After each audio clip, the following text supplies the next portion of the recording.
from monstrous mutated animals to the thing that probably sits on top of your Christmas tree. Here is part 2 of the top 10 terrifying creatures the Bible tried to warn us about. Let's get into it. Starting off in our number 10 spot, we have dragons. As it turns out, dragons aren't just fantastical creatures from the Middle Ages with stories of knights and heroism, and they aren't just adorable, rideable friends from modern movies. They're in the Bible too. But they definitely weren't friends. This dragon was actually the devil himself. Here's how it's described in Revelation. Then war broke out in heaven. Michael and his angels fought against the dragon, and the dragon and his angels fought back. But he was not strong enough, and they lost their place in heaven. The great dragon was hurled down, that ancient serpent called the devil, or Satan, who leads the world astray. The devil takes many forms throughout his descriptions in the Bible, and here he is described as having 7 heads and 10 horns, and has a tail capable of sweeping 1/3 of the stars out of the sky. While you may just see this as some symbolic imagery, it's not hard to believe that with all the other terrifying creatures in the Bible, they could have been describing the dragon quite literally. In our number 9 spot today, we have Nephilim. The Nephilim are creatures that are neither angel nor human. They are in fact the result of angels having children with human women. While they are sometimes grouped alongside with giants due to them sometimes being described as quite large, they're actually much more than giants. Genesis refers to them as heroes of old, men of renown. People find Nephilim fascinating due to the fact that they can be found in many different cultures and mythologies across the world. Ever heard of Percy Jackson? Pretty similar concept, right? The children of gods and humans. Most of the Nephilim ended up being wiped out in the flood, and any remaining were wiped out in the following wars. There is also apparently a reason that there have been no recent sightings of Nephilim or similar creatures beyond the fact that you may believe they never existed. God decided that any of his creatures who mated with a human would be, quote, bound in everlasting chains.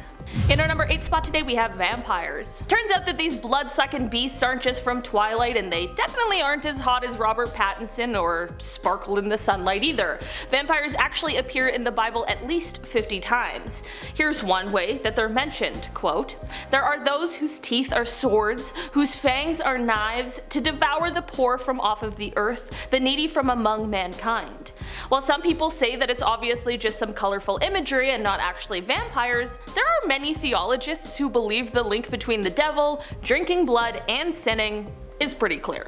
While the word vampire is never explicitly used in the Bible, the term vampire itself didn't actually appear until around the 15th century. Also, stories of blood-sucking creatures goes all the way back to ancient Egypt, so it's definitely possible that vampires were around, they just didn't know what to call them yet. In our number 7 spot today, we have the 200 Million Horsemen. What's worse than 4 horsemen? 200 million horsemen, of course. But instead of representing the apocalypse, I'd argue that these ponies are just a little bit creepier. Appearing in the book of Revelation, here's how they are described.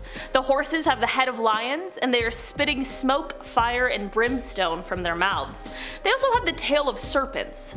It's not just the horses that are bad, the riders are said to claim 1/3 of all humans' lives on Earth, and the army is led by 4 fallen angels. Definitely not an army that any military would even attempt to take out. Even if someone did want to fight them, it is said that they're invisible to, quote, unbelievers, so some of us may have a pretty hard time winning that fight. Also, for the population at the time, if they wanted to kill 1/3 of human lives, each horseman only needed to kill about 7 people, which doesn't seem that difficult.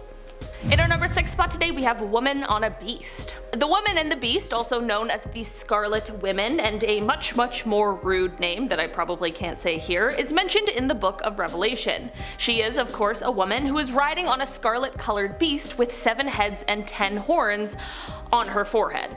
It says, quote, "Babylon the Great, mother of Earth's abominations." The beast seems to represent the devil, as it said its number is 666, and it is given the power of the dragon, which previously represented him.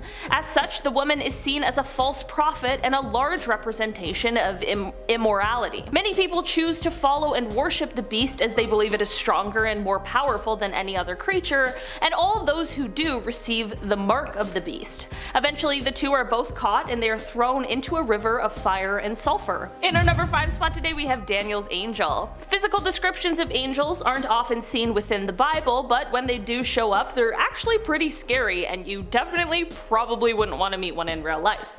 In the book of Daniel, Daniel's going through a pretty rough time, going through a period of time where he didn't bathe, drink wine, or eat any good food.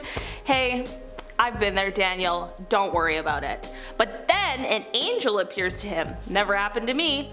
Quote, I looked up and there before me was a man dressed in linen with a belt of fine gold from Uphaz around his waist. His body was like topaz, his face like lightning, his eyes like flaming torches, his arms and legs like the gleam of burnished bronze, and his voice like the sound of a multitude.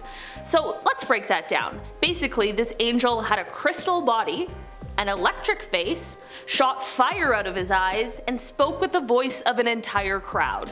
Sounds pretty terrifying to me, but hey, be not afraid, right? In our number 4 spot today we have Ophanim. While we're on the topic, let's take a look at some more terrifying angels.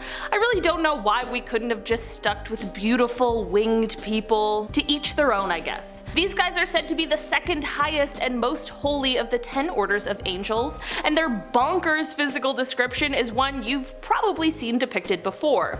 Here's what Ezekiel has to say. And then I saw 4 wheels beside the cherubim, one beside each cherub. The wheels radiating were sparkling like diamonds in the sun. All 4 wheels looked alike, each like a wheel within a wheel. When they moved, they went in any of the 4 directions, but in a perfectly straight line. Where the cherubim went, the wheels went straight ahead. The cherubim were full of eyes in their backs, hands, and wings. The wheels likewise were full of eyes. I heard the wheels called wheels within wheels. So yeah, they're basically giant spheres of wheels covered in eyes. Pretty creepy if you ask me. In our number 3 spot today we have the Seraphim. While you may understand Seraphim as being some of the most holy angels and protectors of God, this isn't actually the only way the term is used. When the Israelites rebel to the wilderness, God sends out venomous snakes to kill them. These cobra-like animals being referred to as Seraphim. It describes a snake whose bite causes a painful burning sensation and then a severe inflammation that leads to death. The wilderness finally being described as a thirsty and waterless land with its venomous snakes and scorpions. So not just snakes, but also scorpions. Think personally, I might put off camping for a little while. There are also a couple of times where Seraphim are referred to as being demonic in nature, likely due to their association with what happened in the wilderness. In our number 2 spot today we have Cockatrice. Cockatrices within the Bible are often described as being half rooster and half snake, and it is sometimes used interchangeably with the creature known as the basilisk, saying that a cockatrice can only be killed if made to look at its own reflection. They apparently live in a hole in the ground and are incredibly poisonous. One bite from them could be enough to kill you. It is also said that they, quote, possess the most deadly powers, plants withering at its touch, and men and animals dying poisoned by its look. Which does start to sound pretty familiar if you compare it to Harry Potter's depiction of a basilisk. It is described as a fiery flying serpent, and if you already didn't like snakes, just wait until you see a flying snake covered in fire. No thank you. In our number 1 spot today we have Donkey. Oh my gosh, this one is not exactly terrifying, but it is an honorable mention.